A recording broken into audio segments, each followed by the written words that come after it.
नमस्कार जी, आप देख रहे हैं राष्ट्रीय खबर। मैं हूं आपके साथ मधु राणा। राजनीतिक उथल पुथल आए दिन सुनने में आ रही है। क्या गर्मा गर्मी चल रही है। इलेक्शंस के टाइम पर हर वक्त बीजेपी को टारगेट किया जा रहा है, चाहे फिर यूपी का मुद्दा हो, चाहे फिर किसानों का मुद्दा हो। इस वक्त हमारे साथ मौजूद है स्टेट प्रेसिडेंट अरुण सूद जी। बात करते हैं उनसे कि किसानों के कारण बीजेपी को टारगेट किया जा रहा है या किस कारण। नमस्कार सर। नमस्कार जी। सर, आज की जो पीसी का आपकी प्रेस कॉन्फ्रेंस का मेन एजेंडा क्या था। ऐसा जी कि 20 अक्टूबर को महर्षि वाल्मीकि की जयंती है, तो इस पर भारतीय जनता पार्टी चंडीगढ़ ने तय किया कि हम 14 अक्टूबर से लेकर 20 अक्टूबर तक भगवान वाल्मीकि जयंती सप्ताह के रूप में मनाएंगे। हम 7 दिन ये कार्यक्रम करेंगे। 14 तारीख को हम जो है जितने भी अनुसूचित समाज के कोई संत महात्मा हैं, कोई महापुरुष हैं, कोई उनकी संस्थाएं, चाहे वो सोशल चाहे वो रिलीजियस, उनके सब प्रमुखों को हम सम्मानित करेंगे। जिसमें हमारे अमृतसर के जो राम तीरथ है, उसके जो गद्दी नशीन जी हैं, उनको वो भी इस कार्यक्रम में शिरकत करेंगे और कई बड़े संत जो हैं अनुसूचित जाति समाज के वो आएंगे। इसके अलावा 15 तारीख को हम जो है धनास में 4 स्टोरी फ्लैट्स में कम्युनिटी सेंटर में एक बहुत बड़ा मेडिकल कैंप और वैक्सीनेशन कैंप लगाएंगे, जिसमें हम वहाँ की 45-40 हज़ार जो आबादी है उन सबको वैक्सीनेट करेंगे। और चाहे वो एलोपैथी हो, चाहे वो आयुर्वेद हो, चाहे होम्योपैथी हो, चाहे वो फिजियोथेरेपी हो, हम सब तरीके से उनकी सब मेडिकल जांच करके उनको दवाइयाँ, उनके टेस्ट से एक बड़ा मेडिकल कैंप जो है महर्षि वाल्मीकि जी को डेडिकेटेड उस दिन लगाएंगे। और उसके बाद 16 तारीख को हम जो है जो अनुसूचित जाति वर्ग के जो मेधावी छात्र हैं, चाहे वो खेल के क्षेत्र में हो, पढ़ाई के क्षेत्र में हो या किसी अन्य क्षेत्र में हो, उनको उन सब छात्रों को हम जो है वो सम्मानित करेंगे। और 17 तारीख को हम एक बहुत बड़ा जो है मलुआ स्पोर्ट्स कॉम्प्लेक्स में जो है महिलाओं और पुरुषों का जो है कबड्डी के वाल्मीकि ट्रॉफी कराएंगे। क्रिकेट और वॉलीबॉल की भी ऐसे वाल्मीकि जी को डेडिकेटेड एक टूर्नामेंट होगा। और इसके अलावा 18 तारीख को महर्षि वाल्मीकि जी जो रामायण के रचयिता हैं, उन्होंने रामायण में जो शिक्षाएं दी हैं, जहाँ जो उनका जो विचार है, आज पूरी हिंदुस्तान को ही नहीं या वाल्मीकि समाज को ही नहीं, पूरी कायनात को उन सब चीज़ों की ज़रूरत है। तो उनको कैसे प्रसारित किया जाए, उनका कैसे प्रचार किया जाए, तो उन सब के विषय में हम एक उच्च स्तरीय सेमिनार जो है वो हम करने जा रहे हैं। उसके बाद 19 तारीख को महर्षि वाल्मीकि जी की जयंती की पूर्व संध्या पर हम मौली जागरा में एक भजन संध्या का आयोजन करने जा रहे हैं। और उसमें जो है हंसराज हंस जो दिल्ली से बीजेपी के एमपी हैं वो शिरकत करेंगे। और 20 तारीख को वाल्मीकि जयंती के अवसर पर हम 24 सेक्टर के महर्षि वाल्मीकि मंदिर में जो है वहाँ एक मेला लगता है, जिसमें 10-12 हज़ार लोग चंडीगढ़ और आसपास के इलाके से आते हैं। तो वहाँ एक हम भव्य जो है भंडारा और लंगर का जो है वो लोगों के लिए महर्षि वाल्मीकि जयंती पे वो उत्सव के रूप में हम मनाएंगे। बात करते हैं सर टारगेट की। बीजेपी को हर वक्त हर जगह क्यों टारगेट किया जा रहा है। क्या किसान आंदोलन के कारण। ऐसा जी कि देश के प्रधानमंत्री नरेंद्र मोदी जी भारतीय जनता पार्टी के एक दिग्गज नेता हैं और उनके नेतृत्व में जो है वो हिंदुस्तान जो है वो बहुत विश्व भर में उसका एक डंका बज रहा है और देश जो है विकास की नई गतिमान स्थापित कर रहा है। और कुछ लोगों को शायद ये पसंद नहीं है कि इस देश की तरक्की हो, ये देश एक दुनिया में बहुत बड़ी सैन्य ताकत बने, बहुत एक आर्थिक ताकत बने। और कुछ लोगों को ये भी नहीं पसंद आ रहा कि भारतीय जनता पार्टी आज कश्मीर से लेकर कन्याकुमारी तक, असम से लेकर नागालैंड, अपना गुजरात से लेकर नागालैंड तक, सब जगह भारतीय जनता पार्टी को लोग चुन रहे हैं, सरकारें बन रही हैं।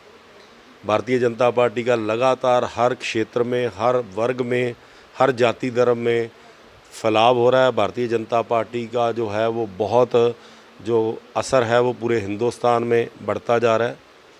तो इस कारण से कोई ना कोई मुद्दा तलाश कर मोदी विरोध, भारतीय जनता पार्टी विरोध, ये जिन लोगों की दुकानें बंद हो गई हैं, कांग्रेस का परिवारवाद के कारण से जो कांग्रेस में बिखराव है, कांग्रेस अपना अस्तित्व खतरे में पड़ गया है। जो बाकी पार्टियां हैं वो भी अपनी साख बचाने में लगी हुई हैं। तो मैं समझता हूं कि इस कारण से वो बिना मुद्दों के कोई ना कोई मुद्दे को ढूंढकर, और वो भारतीय जनता पार्टी मोदी विरोध के कारण ये सब कर रही है। मुद्दे की बात करें सर तो एक मुद्दा तो किसान आंदोलन को लेकर लगा लो, सबसे जो मेन मुद्दा आ गया, लोगों की लाशों पर जो है राजनीति की जा रही है और उसमें भी बीजेपी को टारगेट किया जा रहा है। यूपी का अभी का मामला है, उसमें भी सेम जो है बीजेपी को टारगेट किया जा रहा है कि बीजेपी ने ये सब कुछ किया है। आप जानते हैं मिश्रा जी के ऊपर जैसे उनके बेटे के ऊपर इल्ज़ाम लग रहा है, उसके बारे में आप क्या कहना चाहेंगे? ऐसा जी कि वो घटना बड़ी दुर्भाग्यपूर्ण है, बड़ी निंदनीय है, लेकिन वो किसी प्रकार से भारतीय जनता पार्टी का उससे कोई संबंध नहीं है। भारतीय जनता पार्टी के जो केंद्रीय मंत्री हैं मिश्रा जी, उनका उनसे कोई संबंध नहीं है। और यहाँ तक भी ये भी कहा जा रहा है, वो बाकी जांच में सामने आएगा कि उनका बेटा भी यहाँ उपस्थित नहीं। वीडियो वायरल हुई है सर, उनका बेटा आ गया है बीच में उसमें दिखाया कि वीडियो में बेटा उनका आ रहा है जो कि मार के जा रहा है, ये लठ वगैरह बरसा रहे हैं गाड़ी के आगे। तो ऐसा कोई वीडियो अभी देखा नहीं है, लेकिन अगर ये है तो मैंने कहा जांच का विषय है, पुलिस का सामने आ जाएगा। अगर वो दोषी है तो उसको सजा मिलेगी। मिश्रा जी मुकर रहे हैं, मेरा बेटा तो वहाँ पे मौजूद नहीं था। नहीं, ये तो मैं वो आपको वही कह रहा हूँ, अभी तक तो यही खबर है कि वो वहाँ पे नहीं था। लेकिन अगर वो वहाँ पे था, ये साबित हो जाता है, तो कानून अपना काम करेगा। भारतीय जनता पार्टी कभी भी कोई भी गैरकानूनी काम को किसी को भी समर्थन नहीं करती। राजनीति की बात करें सर, कांग्रेस को आप किस तरह से देख रहे हो? क्योंकि ज़्यादा हलचल इस वक्त कांग्रेस में ही लगी हुई है। कभी नवजोत सिंह सिद्धू रिजाइन दे देते हैं, कभी कैप्टन दे देते हैं, कभी कुछ उठा पार्टी। अभी जो गए हैं वहाँ पे भूख हड़ताल पे बैठने का उन्होंने वो लिया है यूपी में, तो आपको लगता नहीं? और वो क्या एक तरफ से कह रहे हैं सोनिया जी हैं, सोनिया जी को जो निरादर हुआ मैं उसका वो करता हूँ खंडन। आप इस बात को किस तरह से देखते हैं? कांग्रेस में जी सिद्धू जी जब से आए हैं वो कॉमेडी सर्कस चला रहे हैं। और जिस तरीके से मैं समझता हूँ कि कांग्रेस का बिखराव हो रहा है, उसकी एक और एक वजह कांग्रेस में एक परिवार का जो है परिवारवाद की वजह से कांग्रेस अपना अस्तित्व खोने की ओर है। और पंजाब में जिस तरीके की जो चीज़ें होती जा रही हैं, ये शायद एक बॉर्डर स्टेट होने के साथ साथ वो दुर्भाग्यपूर्ण है। और मैं समझता हूँ कि आप अगर कैप्टन अमरिंदर सिंह का इतिहास देखें तो वो एक फ़ौजी रहे हैं। एक कांग्रेस की अगर पंजाब में अगर आप देखें तो कांग्रेस मतलब अमरिंदर सिंह था, और शायद कांग्रेस ने अमरिंदर सिंह को अपमानित कर अपने पैरों पर खुद कुल्हाड़ी मारी है। और अब पंजाब से शुरू हुआ मामला राजस्थान और छत्तीसगढ़ तक भी जाएगा, और कांग्रेस का जो थोड़ा बहुत अस्तित्व कहीं कहीं छुटपुट जगहों पे था वो भी खात्मे की ओर है।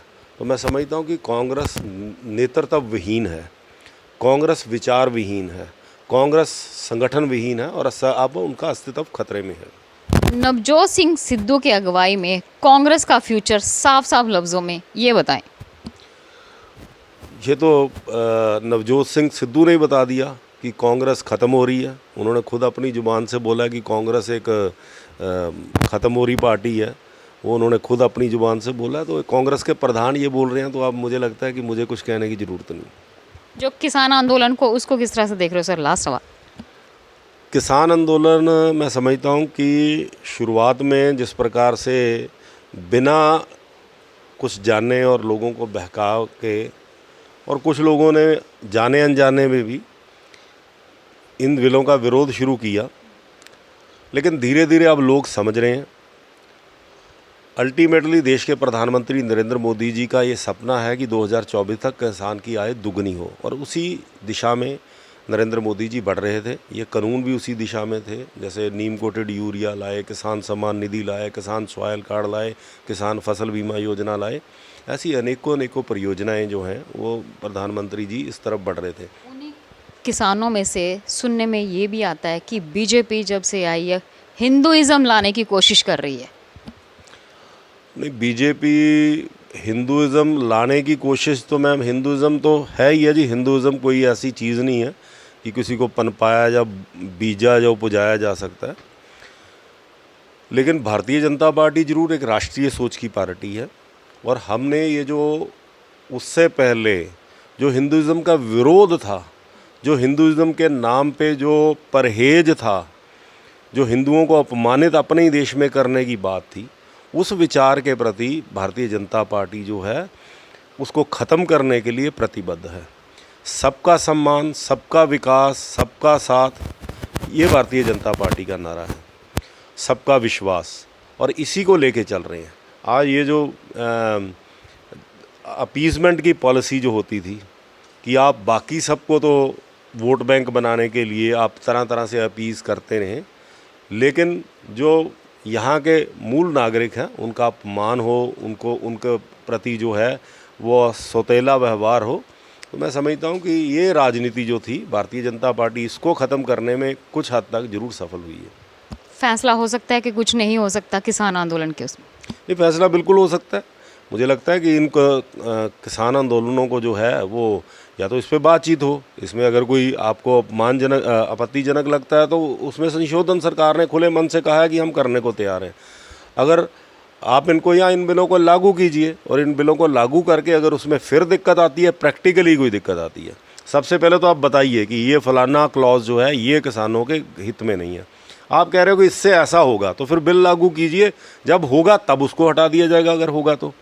लेकिन आप सिर्फ और एक जिद पकड़ेंगे कि देश की पार्लियामेंट ने जो बिल बनाए हैं, कभी आप कहेंगे कि CAA ख़त्म कर दीजिए, उस वक्त भी ये लोगों को गुमराह किया गया कि मुसलमानों की नागरिकता छीनने का बिल है। अगर आज CAA ना होता तो अफ़गानिस्तान के हमारे सिख बंधुओं को हम यहाँ तालिबान की चुंगल से छुड़ा के हिंदुस्तान ना ला पाते। ये प्रधानमंत्री की दूरदर्शिता है।